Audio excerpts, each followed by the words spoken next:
कैसे हैं दोस्तों।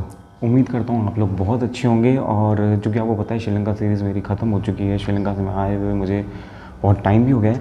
तो मैंने सोचा कि अब से है ना एक नई सीरीज़ चालू कर रहा हूँ जिसमें मैं जहाँ जहाँ गया हूँ ना वहाँ की सारी आइटनरी आपको शो करूँगा, वहाँ के खर्चे बताऊँगा, वहाँ के बारे में आप कैसे अपने आइटनरी प्लान कर सकते हैं वो सब चीज़ें बताऊँगा। और इसके साथ साथ आप जब ट्रिप प्लान करें तो कितने दिन का होना चाहिए, ताकि क्या है कि बहुत से लोगों को दिक्कत होती है ट्रिप प्लान करने में। तो उन सब चीज़ का सॉल्यूशन मैं आज से करने वाला हूँ। और अभी श्रीलंका ट्रिप होके ही आया हूँ, तो मैं सोचा क्यों ना श्रीलंका के बारे में ही पूरा आपको बताया जाए कि क्या क्या वहाँ पे है और क्या क्या चीज़ें आप घूम सकते हैं। तो चलिए इस वीडियो की शुरुआत करते हैं। और मैं सोचा बहुत दिनों के नीचे बैठे तो नीचे बैठ के आपको पूरा श्रीलंका घुमाता हूँ मैं। तो पहले श्रीलंका के बारे में जो मिथ है वो आपको क्लियर कर देता हूँ कि श्रीलंका में कई लोगों ने बोला है कि क्राइसिस चल रहे हैं, इकोनॉमिक क्राइसिस है, तो क्या वो घूमना सही है? बिल्कुल, अभी श्रीलंका बहुत अच्छा है घूमने के हिसाब से, क्योंकि करेंसी वहाँ की डाउन थी, इसलिए बहुत सारे टूरिस्ट श्रीलंका गए भी हैं। लेकिन अब धीरे धीरे करेंसी उनकी मजबूत हो रही है, तो आने टाइम में आपको श्रीलंका इतना सस्ता नहीं मिलेगा जो अभी इतना सस्ता मिल रहा है। तो चलिए मैं इस वीडियो की शुरुआत करता हूँ और फटाफट से आपको बताता हूँ कि श्रीलंका में आप कहाँ कहाँ घूम सकते हैं। देखिए, जब भी हम श्रीलंका जाते हैं तो 5 सिटीज़ कवर करनी होती है मेनली। एक है कैंडी, फिर है नुब्रालिया, फिर है गाले, फिर है बेंटोटो, फिर है कोलंबो। इसके अलावा आप जा सकते हैं सिगरिया रॉक्स और जा सकते हैं जाफना, ये भी हिस्टोरिकल प्लेस है। लेकिन चूंकि हम ये 5 जगह गए थे, 5 सिटीज़ ही गए थे, तो मैं इनके बारे में आपको फटाफट बता दूंगा।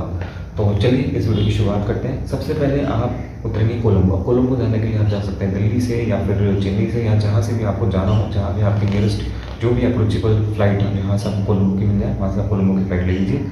दिल्ली से कोलंबो की फ्लाइट मिलेगी तो आपको मिलेगी श्रीलंकन एयरलाइंस की, जिसका आने जाने का फेयर करीबन पहले से बुक कराओ तो 28 से 29,000 30,000 में मिल जाता है पहले से, मतलब कि 2-3 महीने पहले से बुक कराइए आप। तो इस ट्रिप की शुरुआत करते हैं, मतलब आपको बताते हैं कैसा घूमना है। देखिए, पहले आप जाएंगे सीधा कोलंबो। कोलंबो लैंड करेंगे आप, सुबह की फ्लाइट होती है तो करीबन 8 बजे करीब आप लैंड करेंगे, फॉर्मेलिटी वहाँ से निपटाएंगे 9 बजे की। तो आप कोलंबो ना जाके आप जाइए वहाँ से कैंडी, क्योंकि वहाँ से कैंडी पड़ेगा करीबन 150 किलोमीटर और 2-3 घंटे का रास्ता है। इसलिए बोल रहा हूँ कैंडी, क्योंकि पहले आप कैंडी कवर कर लीजिए। कैंडी के रास्ते में ही जो है बहुत सारी चीज़ें हैं जो आप कवर कर सकते हैं।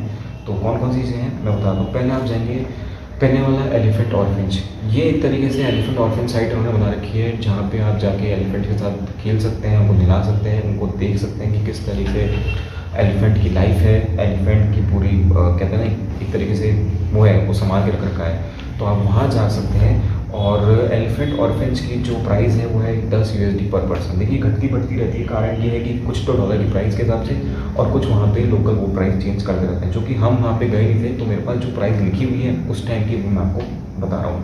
तो यहाँ पे आप करने के बाद फिर आप जा सकते हैं स्पाइस गार्डन। स्पाइस गार्डन की बेसिकली अगर आप में से बहुत से लोग भी अगर मुनार गया हो, केरला, तो आपने देखा होगा वहाँ भी स्पाइस गार्डन बने होते हैं, जहाँ पे बहुत सारे मसाले और ट्री हैं, जिनसे बहुत सारे मसाले या फिर बहुत सारे जो कह सकते हैं कि एक तरीके से चीज़ें बनती है, प्रोडक्शन बनता है। प्लांट्स होते हैं वहाँ पे, देखिए स्पाइस गार्डन मतलब होता है रबर के प्लांट्स हो गए या फिर कॉफ़ी का प्लांट हो गया, टी का प्लांट हो गया। तो वो आपको वहाँ पे पूरा एक गाइड होता है जो आपको पूरा टूर देता है। उसके बाद एक वहीं पे एक परचेसिंग शॉप होती है जहाँ से आप परचेस कर सकते हैं उस चीज़ें। ये फ्री होता है, इसके कोई चार्ज नहीं होती।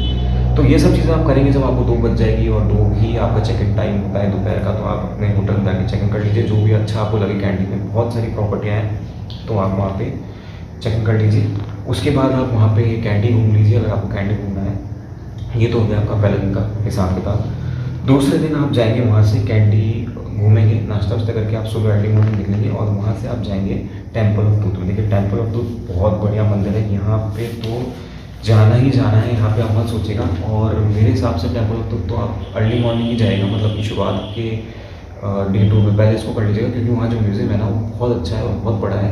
म्यूज़ियम में एंट्री फ्री है, लेकिन वो टेम्पल ऑफ ट्रूथ के अंदर से ही जाती है, तो आपको टेम्पल ऑफ ट्रूथ का टिकट लेना पड़ेगा। ये कुछ इस तरह का टिकट है जो कि है 1500 श्रीलंकन रुपीज़। 1500 अगर आपको दिख रहा हो तो 1500 श्रीलंकन रुपीज़ का मतलब ये हो गया है। देखिए, मैंने नोटिस भी कर रखी है प्राइस, तो मैं आपको प्राइस ही बताता जाऊँ। 387 पर पर्सन, 387 इंडियन करेंसी में है पर पर्सन। तो ये तो टिकट हो गया, तो ये बहुत अच्छा वो है। अच्छा, एक चीज़ और ध्यान रखिएगा, जब आप ये, क्योंकि जो टिकट है ना ये ATM वहाँ पे टिकट काउंटर है, वहाँ से निकलती है, तो चेंज ही डालिए। मतलब कि अगर जैसे 1500 रुपये अगर आप एक जने टिकट ले रहे हैं तो 1500 डालिए, 2 जने ले रहे हैं तो 3000, क्योंकि अगर आपने 2000 डाल दिया, मान लीजिए आपको 1500 रुपये एक जने का टिकट लेना है, तो वो 500 चेंज नहीं आएंगे। तो जितने भी अमाउंट का टिकट आप ले रहे हैं उतना ही पैसा उसमें डालिए, इस मशीन से चेंज नहीं आता है, तो ये ध्यान रखिएगा अगर आप वहाँ जा रहे हैं तो। इसके बाद आप जाएंगे रॉयल बॉटनिकल गार्डन। ये बहुत बड़ा गार्डन है, बहुत टाइम लगने वाला है आपको, और यहाँ तो आप टाइम लेके ही जाइएगा, कम से कम 2 घंटे भी कम पड़ जाएंगे, क्योंकि ये एक तरीके से बहुत सारे प्लांट्स आपको मिलेंगे। बहुत बड़ा गार्डन है, बहुत एकड़ों में फैला हुआ है, मज़ा आएगा यहाँ पे आपको जाने में। इसके भी एंट्री टिकट है, वो है करीब करीब 2000 श्रीलंकन रुपीज़। 2000 श्रीलंकन रुपीज़ अगर आपको मैं बताऊँ इंडियन करेंसी में कितने कितने होते हैं, ये भी होते हैं 570 रुपये, मतलब कि 575 रुपीज़ आपको एक जने का टिकट पड़ेगा। वहाँ पे अंदर भी गाइड टूर है जो उसके अलग चार्जेस है, और एक गोल्फ कार भी है उसके भी अलग चार्जेस हैं। तो ये चीज़ें आप कवर कर लीजिए, ये भी बहुत टाइम आपको लगने वाला है। 2 चीज़ें आपकी यहाँ पे हो गई हैं। उसके बाद आप जाएंगे jam jewellery. Jam jewellery basically बहुत सारे शोरूम होते हैं, आप कोई भी शोरूम में चल जाइएगा, आपको जैम्स के बारे में हिस्ट्री देंगे, क्योंकि वो शो प्ले करते हैं 15 मिनट का, जिसमें आपको पूरा बताएंगे कि कैसे जैम्स की फाउंडेशन माइंस कैसे यहाँ पे खुली थी, कैसे धीरे धीरे यहाँ पे बिजनेस बढ़ता चलेगा, क्योंकि श्रीलंका फेमस है ब्लू सफ़ायर, येलो सफ़ायर के लिए और बहुत सारे स्टोन के लिए, लेकिन बेसिकली इन 2 स्टोन्स के लिए बहुत ज़्यादा फेमस है। तो वो आप कोई भी शोरूम में चल जाइए, विजिट कर लीजिए, वो मना नहीं करेंगे। लेकिन हाँ, अगर आप कुछ परचेज करना चाहते हैं तो फिर वो आपके हिसाब से आपने बजट देख के कर लीजिए, ये फ्री होता है, लेकिन परचेजिंग फ्री नहीं है। तो उसमें जब आप जाएंगे ना, तो एक चीज़ का ध्यान ज़रूर रखिएगा, वो ये है कि अटायर बहुत प्रॉपर होना चाहिए, चाहे वो गर्ल्स हो चाहे वो बॉयज़ हो। गर्ल्स की फुल ड्रेस होनी चाहिए, बॉयज़ भी फुल ड्रेस में, मतलब कि ऐसा नहीं कि आप कैपरी उठ के चलेगा गर्ल्स के लिए भी, तो फिर आपको एंट्री अलाउ नहीं होगी और आपको फिर वहाँ से कुछ खरीदना पड़ेगा, जो कि आपको बहुत कॉस्टली पड़ेगा। तो ये आप ध्यान रखिए। और इसके बाद आप जाएंगे यहाँ से, ये चीज़ें जब आपकी हो जाएगी तो फिर आप जाएंगे candy culture show. Candy culture show जो है एक तरीके से कल्चर डांस शो कह लीजिए, श्रीलंका कल्चर डांस शो कह लीजिए, कुछ इस तरह का ये होता है, और अलग अलग तरह के डांसेस यहाँ पे होते हैं। तो करीबन 1 घंटे का ये होता है। इसके चार्जेस जो है वो मैं आपको ऊपर स्क्रीन पर डाल दूँगा, क्योंकि ये हमारा तो इंक्लूडेड था, क्योंकि हमने पैकेज लिया था उसी में हमारे पास ये इंक्लूडेड था। लेकिन इसके जो चार्ज है, अगर आपने पैकेज नहीं लिया तो वो मैं आपको बता दूँगा। तो ये चीज़ भी आप कर सकते हैं। ये सब चीज़ें होने के बाद आप रेस्ट करिए, अपने होटल जाइए। कैंडी में आपका दूसरा दिन समाप्त होता है। एक साइट सीन आप करते हुए जा सकते हैं, एक व्यू पॉइंट होता है कैंडी का, जहाँ से पूरा कैंडी आपको दिखेगा और एक बहुत सुंदर फोटोजेनिक है, तो आप यहाँ पे जाइए। अगर आपने बॉटनिकल गार्डन का कुछ भी पार्ट देखना हो तो मेरी वीडियो में जाइए, सीरीज़ में जाइए, श्रीलंका सीरीज़ में मैंने पूरा बॉटनिकल गार्डन का पार्ट डाला हुआ है और टेम्पल ऑफ वुड भी डाला हुआ है। तो फटाफट जाइए चैनल पे और जाके पीछे दोनों वीडियोज़ आप देख सकते हैं, उसके बाद अपना मानस बना सकते हैं। चलिए आगे बढ़ते हैं। अब बात करते हैं हम तीसरे दिन आपको क्या करना है। देखिए, तीसरे दिन आपको कैंडी छोड़ देना है, कैंडी आपको नहीं रहना है। अब आपको जाना है नुब्रा एरिया। देखिए, नुब्रा एरिया और कैंडी के बीच में जो डिफरेंस है वो 70 किलोमीटर का है, लेकिन चूंकि ये पहाड़ी इलाका है, बहुत सारी चीज़ें आप रुकते रुकते जाएंगे, 3 से 4 घंटे लगेंगे। तो सुबह सुबह जल्दी निकल जाइए, चेकआउट कर लीजिए होटल से। आप जो इन रूट में जाएंगे वो जाएंगे आप हनुमान जी टेम्पल। देखिए, ये बहुत अच्छा टेम्पल है, पहाड़ियों पर बना हुआ है, और इसके बारे में बहुत सारी हिस्ट्री भी है, मैंने बताया हुआ अपने वीडियो में। तो वो आप वहाँ जाके चैनल पे जाके आप जाइए और वो वीडियो देखिए, मैं आपको वहीं आपको सब पता लग जाएगा। ये भी फोटोजेनिक जगह है, यहाँ पे आप फोटो खिंचा सकते हैं। यहाँ भी अटायर का ध्यान रखिएगा, गड़बड़ क्लोथ में मत जाइएगा, नहीं तो आपको वहाँ पे जाने नहीं देंगे। तो ये चीज़ बता दी। यहाँ पे आपको 10 से 15 मिनट 20 मिनट जितनी आपकी इच्छा हो आप यहाँ पे रुक सकते हो, ठीक है ना। इसके बाद आप जाओगे रामबोड़ा फॉल्स, ये रास्ते में ही आता है नुब्रा एरिया के। ये भी बहुत अच्छा है, बेसिकली एक फॉल्स है, तो उसमें भी आपको झरने वरने दिखेंगे, फोटोजेनिक जगह है, पहाड़ियों पे है, तो बहुत अच्छा लगेगा, खूबसूरत जगह है। उसके बाद आप जाओगे टी फैक्ट्री। यहाँ पे आप टी प्रोडक्शन देखोगे, कैसे टी प्रोडक्ट होता है, कैसे वो उसके 60-60 किलो के बैग बनते हैं जो कि एक्सपोर्ट क्वालिटी के होते हैं, जिनका बाद में जो ऑक्शन होता है। तो वो सब आप 1 घंटा, ये भी फ्री है, इससे कोई चार्ज नहीं है। हाँ, वहाँ से अगर आप सामान कुछ खरीदते हो उसके पैसे आपको देने पड़ेंगे। उसके बाद आप जाओगे, सबसे बढ़िया जगह वो है सीता अमन टेम्पल, जहाँ पे सीता जी को पहली बार हनुमान जी से मुलाकात हुई थी। वहाँ बाकायदा पैर हैं हनुमान जी के छपे हुए की मतलब है वहाँ पे, और वहाँ मंदिर भी बना रखा है। बहुत हिस्टोरिकल जगह है और वहाँ जाके आपको बहुत अच्छा लगने वाला है। अगर आपको उस बारे में कुछ जानना है, मेरे चैनल पे जाइए, वीडियो देखिए फटाफट से, और अगर सब्सक्राइब नहीं करा है अभी तक सब्सक्राइब भी कर लीजिए। तो ये सब चीज़ें जो है आप कर लीजिए, इसके कोई चार्जेस नहीं होते। जब आप नुब्रा एरिया पहुँचेंगे ना, तो ये सब चीज़ें आप कर चुके होंगे। नुब्रा एरिया में जाके आप जाओगे गार्गी लेक। जी हाँ, गार्गी लेक, तो ऐसा एहसास होगा जैसे आप स्विट्ज़रलैंड में आ गए हो। जैसे बॉटनिकल गार्डन लगेगा ना, वैसे ही ये लगेगा, और ये ज़्यादा अच्छा लगेगा। तो इसके भी प्राइस मैं आपको बता देता हूँ गार्गी लेक के आपको क्या पड़ने वाले हैं। बहुत सुंदर है। देखिए, ये टिकट है गार्गी लेक का, ₹500 श्रीलंकन करेंसी है और इसके जो आपको पैसे लगेंगे वो 1 पर्सन है ₹129। क्या होता है इंडियन करेंसी में तो बहुत कम है, ये ₹500 श्रीलंकन करेंसी में। ये सिर्फ एंट्री चार्ज है। अगर आप बोट राइड लेते हैं तो 6000 श्रीलंकन रुपीज़ में एक बोट मिलती है वहाँ पे 5 जनों की, तो पर पर्सन उसके पड़ेंगे ₹300 समथिंग आपको। तो आपका काम जो है वो ₹500 में हो जाएगा करेंसी में ₹129। ये 3 एंट्री टिकट अभी तक आपके यहाँ पे लगेंगे।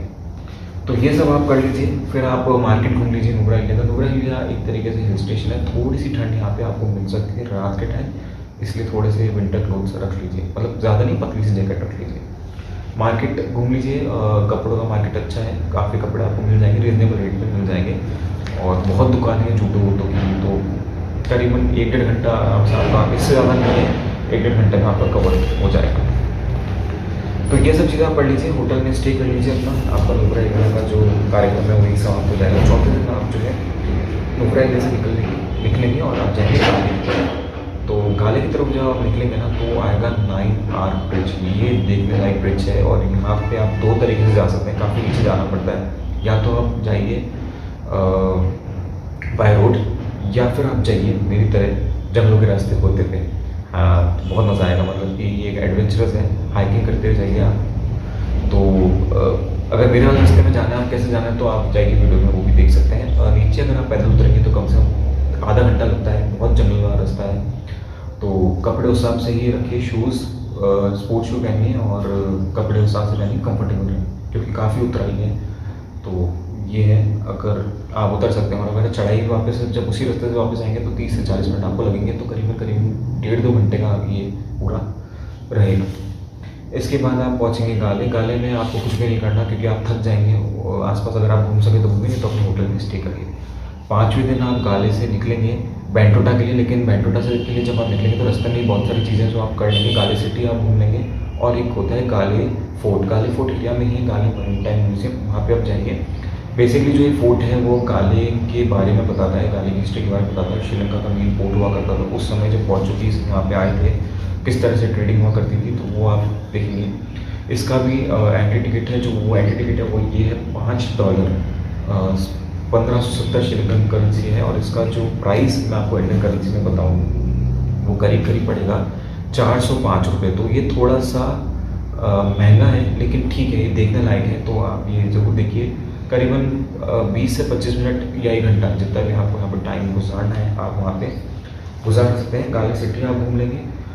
उसके बाद आसपास की चीज़ें कवर करने के बाद गाले स्टेडियम भी पास है, आप वो भी देख सकते हैं। वो चीज़ें कवर करने के बाद आप गाले में ही रेस्ट करेंगे, क्योंकि अब गाले में और ज़्यादा कुछ है नहीं। गाले में जो मेन चीज़ें वहाँ की प्रॉपर्टियाँ बहुत अच्छी है, तो वहाँ पे आप कंजूसी ना बरतें, बीच साइड प्रॉपर्टी ही आप लें, तभी आपको वहाँ पे मज़ा आने वाला है, नहीं तो आपको मज़ा नहीं आएगा, क्योंकि प्रॉपर्टियाँ बहुत सुंदर है गाले में।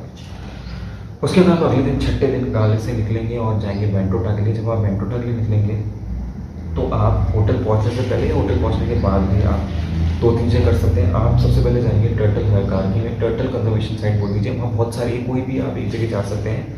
और बेसिकली ये टर्टल जैसे एलिफेंट ऑर्फेज था उसी तरीके से ये है, यहाँ पे टर्टल्स को संभालते हैं, कंजर्वेशन करते हैं उनका। अगर कोई जैसे कोई इंजर्ड हो जाता है तो उसकी इंजरी को, मतलब उसको ट्रीटमेंट देते हैं। तो ये बेसिकली प्राइवेट है, गवर्नमेंट ओरिएंटेड नहीं होता, बहुत सारे वहाँ पे। और यहाँ भी एंट्री फीस है ₹1000 श्रीलंकन करेंसी पर पर्सन होती है। करीबन मान के चलिए ₹260 इंडियन करेंसी में यहाँ पे लगते हैं। और आप चाहे तो डोनेट कर सकते हैं, डोनेशन भी दे सकते हैं। आधा घंटा आपको यहाँ पे मुश्किल से लगने वाला है, तो इतना आप टाइम स्पेंड करिए और आराम से आप यहाँ पे घूमिए। उसके बाद आप यहाँ पे वाटर स्पोर्ट भी कर सकते हैं। वाटर स्पोर्ट के जो प्राइसेस हैं वो अलग अलग है, 15 USD से पैकेज चालू हो जाते हैं और जो फिर अपने हिसाब से आगे जाते हैं। और यहाँ पे आप एक मधुगंगा रिवर बोट भी कर सकते हैं, उसके भी मधुगंगा रिवर लून है जहाँ पे आपको एक अलग अलग बोट राइड जाती है अलग लोकेशन के हिसाब से, तो वो भी आप कर सकते हैं। और यहाँ पे मॉनिटर चार्ट बहुत ज़्यादा पाई जाती है, तो इस चीज़ का ध्यान रखिएगा। मतलब ऐसी बड़ी वाली नहीं जो आपको डरा हो, बट हाँ मिलती है, काफ़ी मिलती है। तो ये सब चीज़ें आप कर लीजिए। नेक्स्ट डे यानी कि 7th डे यहाँ पे आप रात बिताने वाला है, यहाँ से आप कोलंबो निकल जाइए, क्योंकि मार्केट है लेकिन इतना बड़ा मार्केट बैंटोटा में नहीं मिलेगा आपको गाले के मुताबिक, मतलब औरों के मुताबिक। फिर आप चाहिए यहाँ से कोलंबो। कोलंबो पहुँचने के बाद आप सबसे पहले जो है कोलंबो का सिटी टूर ले लीजिए। कोलंबो बेसिकली बहुत ज़्यादा बड़ी सिटी तो नहीं है, लेकिन श्रीलंका की और सिटीज़ के मुकाबले बड़ी है। ट्रैफिक यहाँ पे आपको मिलेगा, लेकिन अच्छी है, अच्छी सिटी मानते हैं इसको, मतलब पहले कैपिटल थी, अब कैपिटल नहीं है, श्रीलंका की है। तो बड़ी उस हिसाब से मार्केट इतना बड़ा नहीं है, स्ट्रीट पे आप घूमेंगे तो मुश्किल से आप, मुझे लगता है कि 1 या 2 घंटे में आप जो है कवर कर लेंगे। मॉल्स कोई ज़्यादा बड़े नहीं है यहाँ पे, खाने पीने आउटलेट मिनिमम, मतलब ज़्यादा नहीं है। तो सबसे बड़े आप जो जाएंगे वहाँ लोटस टावर। लोटस टावर एक तरीके से ऑब्जर्वेशन टावर है जहाँ से आपको पूरा श्रीलंका, मतलब पूरा कोलंबो देखने को मिलेगा। और इसके भी चार्जेस हैं, वो है 20 USD कुछ इस तरह का टिकट है यहाँ पे, जो कि है 1600 रुपये इंडियन करेंसी में। ये महंगा है लेकिन ये वर्थ भी, 1 घंटे का टाइम मिलेगा आपको पूरा ऊपर से आप श्रीलंका देख लो। अगर आपने KL टावर्स कोलालमपुर या फिर बुर्ज खलीफा UAE में देख रखा है तो उसके मुकाबले तो बहुत छोटा है, लेकिन कोलंबो का सबसे बड़ा टावर है, तो ये आप ज़रूर देखिए। उसके बाद आप जाइए यहाँ से गंगाराम फ्लोटिंग टेम्पल, वो भी पास में ही है, और इसका जो चार्ज है वो 2 USD पर पर्सन, मतलब करीबन 200 रुपये। तो वो भी आप कर सकते हो। अच्छा मंदिर है, रिवर के ऊपर बना हुआ है। शॉपिंग वॉपिंग कर लीजिए, घूम लीजिए आसपास। तो यही है आपका श्रीलंका ट्रिप, यहाँ से पूरा हो जाएगा और अगले दिन आप फ्लाइट पकड़ के वापस इंडिया आ जाइए। अगर आपको सिगरिया रॉक्स देखिए तो वहाँ जाइए, और फिर जाफना भी आप जा सकते हैं, लेकिन मिनिमम टूर मेरे हिसाब से ही बनना चाहिए। अब अगर मैं आपको पूरे एंट्री चार्ज देता हूँ इंडियन करेंसी में इन सब चीज़ों के, तो करीबन 4000 रुपये आपके लगेंगे। और वीज़ा ये सब खर्चे मिला के, फ़्लाइट खर्चा जोड़ के पर पर्सन जो बजट बैठता है, अगर देखिए अगर आप बीच प्रॉपर्टी भी लेते हैं जैसे हमने ली थी 4 स्टार या 5 स्टार, तब तो आपका बजट जो पर पर्सन बैठेगा वो 8 दिनों का बैठेगा 60,000 रुपये, जब जिसमें गाइड वाइड सब इंक्लूड हो गया, आपके अकोमोडेशन, ट्रांसपोर्टेशन सब। तो मिनिमम अगर आपको अच्छा ट्रिप करना है तो 50,000 से 60,000 पर पर्सन पड़ने वाला है। इससे कम मैं नहीं मानता कि आपको ट्रिप बैठेगा। बाकी आप चाहो तो आप, कई लोग PGs में भी रुक जाते हैं और कम स्टार वाले अकोमोडेशन में भी रुक सकते हो, वो आप पे डिपेंड है कि आपको कैसे लेना है। बट मेरे हिसाब से ये ट्रिप आपको ऐसे ही लेना चाहिए, किसी अच्छे टूर से आपको पैकेज लेना चाहिए, वो ज़्यादा बेटर है, क्योंकि वहाँ पे स्कैम बहुत होते हैं श्रीलंका में, कोलंबो में बेसिकली। तो और रही बात महंगे की, तो मैं आपको एक चीज़ क्लियर बार बार अपनी वीडियोस में करता हूँ, कुछ चीज़ें हैं ये आप अपने हिसाब से देख के लीजिए। जैसे कुछ कपड़े महंगे भी हैं, कुछ कपड़े बहुत सस्ते हैं। तो एवरेज अगर मैं मान के चलूँ तो अभी तो श्रीलंका सस्ता है, घूमने लायक है। तो इस वीडियो में मैंने आपको पूरा बताया श्रीलंका के बारे में, कैसे कैसे आप जा सकते हैं, कैसे कैसे आप घूम सकते हैं, कहाँ कहाँ आप जा सकते हैं। फिर भी अगर आपको कोई चीज़ लगे कि पूछनी है तो आप मुझे मेल करिए या फिर कमेंट बॉक्स में जाके कमेंट कर दीजिए। तो अभी तो इस वीडियो में इतना ही, मिलेंगे फिर अगले वीडियो में किसी और डिश के बारे में। Thank you so much.